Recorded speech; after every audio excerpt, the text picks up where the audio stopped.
सरदार वल्लभ भाई पटेल की जी की 150वीं जयंती पर रन फॉर यूनिटी कार्यक्रम में सबसे पहले मैं उनके चरणों में नमन करता हूं और 6 अक्टूबर से 6 दिसंबर तक जिला स्तरीय पत्रकार वार्ता हमारे पूरे प्रदेश में चलेंगी।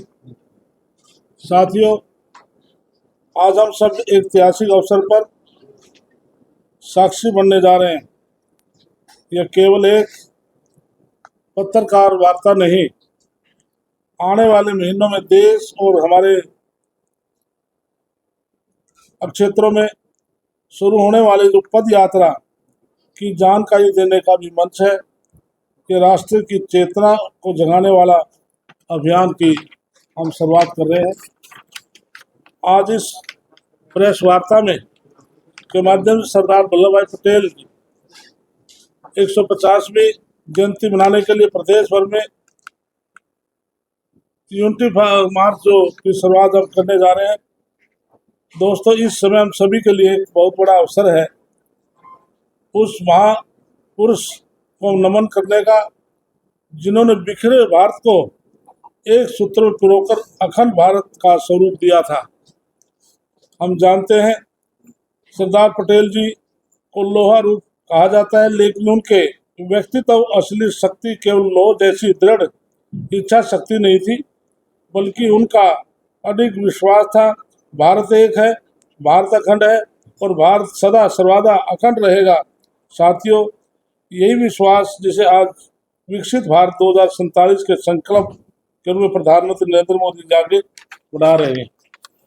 दोस्तों, इस अभियान में 6 अक्टूबर के दिन केंद्रीय युवा हमारे कार्यक्रम के खेल मंत्री डॉक्टर मनसुख मांडविया जी के हाथों द्वारा देश भर में डिजिटल फेज के माध्यम से शुरू किया जा चुका है। 6 अक्टूबर से युवा सोशल मीडिया रील प्रतियोगिताओं में हिस्सा लेना शुरू हो चुके हैं, निबंध लिख रहे हैं। हमारे यंग लीडर प्रोग्राम जैसे परीक्षाएं भी भारी इसमें हमारी 217 हमने सलंग का पत्र में थे, जिसमें 40 पूरी हो चुकी हैं।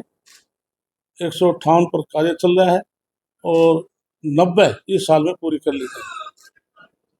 एक साल में कितना सफल मानते हैं सब? इसके लिए नायब सैनिक के नेतृत्व में 1 साल का जो कार्यकाल है, इसमें नायब सैनिक के लिए तो किसान वर्ग है, जो व्यापारी वर्ग है, चाहे हमारे मजदूर हैं, कर्मचारी हैं, आप किसी वर्ग में लें तो आज सरकार से, केंद्र की सरकार से खुश हैं, क्योंकि माननीय प्रधानमंत्री नरेंद्र मोदी जी ने 1 साल में 2 गिफ्ट दिए हैं। पहले तो 12 लाख रुपए का इनकम टैक्स में छूट दी, जिससे आम आदमी सभी को लाभ मिला है। इसके बाद अब जीएसटी में 28 वाली स्लैब को 12 वाले को हमारा 5 और 5 को नीचे 0 किया है। तो इससे मैं जब जीएसटी के लिए जब मैं जा रहा था, मैं 6-7 डिस्ट्रिक्ट में गया तो महिंद्रा एजेंसी के अंतर्गत किसान ट्रैक्टर ले रहे थे, स्वराज 855। उसने बुकिंग जब कराई तो उसके बाद उसको जब ट्रैक्टर का रिव्यू करा तो 70,000 का उसका फायदा हुआ। मैं महिंद्रा एजेंसी में गया जिसमें स्कॉर्पियो गाड़ी लेनी थी, उसकी कीमत जब थी 20 लाख, जब उसने गाड़ी जीएसटी कम होने के बाद उसको 1 लाख का लाभ पहुंचा। मैं फिर गया हीरो मोटर की एजेंसी में, जिसकी 94,000 जिसकी कीमत थी, उसको 10,000 का फायदा हुआ। फिर महिंद्रा स्कूटर की एजेंसी में गया, जब उन्होंने बुकिंग कराई थी, जब उन्होंने डिलीवरी ली जीएसटी के बाद, उसको 15 से 16,000 का फायदा हुआ। फिर मैं किराने की दुकान पर गया तो जिस पर 5% टैक्स लगता था वो 0 मिला। हम स्टोर के अंदर भी गए, जिससे हमने व्यापारियों से पूछा और जो आम कस्टमर से बात की तो लोग बड़े खुश थे। साहब, आज प्रधानमंत्री जी ने आना था, 1 साल अब नहीं आए।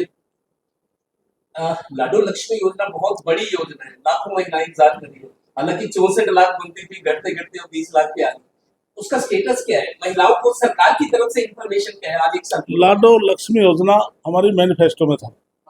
हमने फर्स्ट फेज 1 लाख जो 23 साल से 60 साल की हमारी बेटियां बहनें हैं, हमने उसमें कवर किया है, जिसमें संख्या लगभग 20 लाख है। और हमने बजट के अंदर 5,000 करोड़ का उसमें प्रोविजन भी किया है। हम 1 नवंबर को उनकी किस्त जारी करते हैं। कहना था, मैं मंडियों से होकर आ रहा हूँ, मेरे टाइम में 2 दिन में पेमेंट हो रही थी किसानों की जो फसल आती थी, 15-15 दिन से पेमेंट नहीं हो रही। ये कल वो कह गए, उनका जवाब दो। इसके लिए आप पूरे प्रदेश में ले लें, अखबार भी आप देख लें, किसी किसान की पूरे प्रदेश में कोई शिकायत आई है, चाहे लिफ्टिंग की बात है, चाहे परचेज की बात है। तो अब की बात जो ड्यू डेट थी उससे भी 4 दिन पहले नायब सैनी जी ने परचेज मंडियों शुरू कर दी थी। ये पहला अवसर था। आज जबकि एमएसपी की 24 फसलें खरीद रहे हैं और 72 घंटे के समय में किसान के खाते में पैसा चला जाए, जिस मैंने आपको बताया भी, ये सरकार ऐसी सरकार है। हमने 10 साल में 15,465 करोड़ किसानों का जो फसल का जो खराबा उसका भी दिया है। सर, अभी आपने बताया कि 1 साल बड़ी सफल सरकार रही है, 1 साल कार्यकाल, लेकिन विपक्ष कहते हैं कानून व्यवस्था बिल्कुल जीरो है।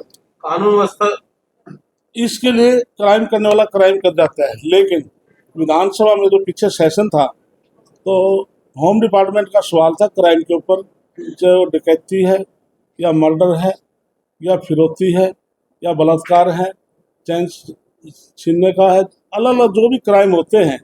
मैंने 2004 से लेकर पूरी लिस्ट मैंने पढ़ी थी, लेकिन मैंने अपने 2018 का और 2024 का वो आंकड़े मैंने रखे थे। हर क्राइम के अंदर जो 2018 में था, 2024 में कहीं पर 60%, कहीं पर 50%, कहीं पर 45% कम हुआ है। ये ऑन रिकॉर्ड है। ये मैंने विधानसभा खुद माननीय मुख्यमंत्री की तरफ से होम डिपार्टमेंट का रिप्लाई मैंने दिया था। धन्यवाद। आप धन्यवाद कर दो स्वेच्छा से लेकर करते नहीं, इसके लिए कोई ऐसा किसान कोई मंडी पार्टिकुलर बताए। हमने पूरे प्रदेश के अंदर सभी एक नोडल ऑफिसर लगा रखे हैं। कोई सी मंडी में किसी लिफ्टिंग में परचेज में कोई किसी प्रकार की दिक्कत ना है, कोई पार्टिकुलर कैसा तो रहता तुरंत तो बताइए। चुनौतियां भी रही सर इस साल, तो 1 साल में कोई चुनौतियां भी रही सर सरकार की? हमारे लिए कोई चुनौती नहीं है। विकास की ओर बढ़ रहे हैं, विकास की ओर बढ़ेंगे। हिंदुस्तान जो 2014 में 11वें स्थान से 4वें स्थान पर आ गए, बहुत साल 2 साल के अंदर हिंदुस्तान अब से 3रे स्थान पर आएंगे और 2047 का जो सपना उसको हम पूरा करेंगे। धन्यवाद।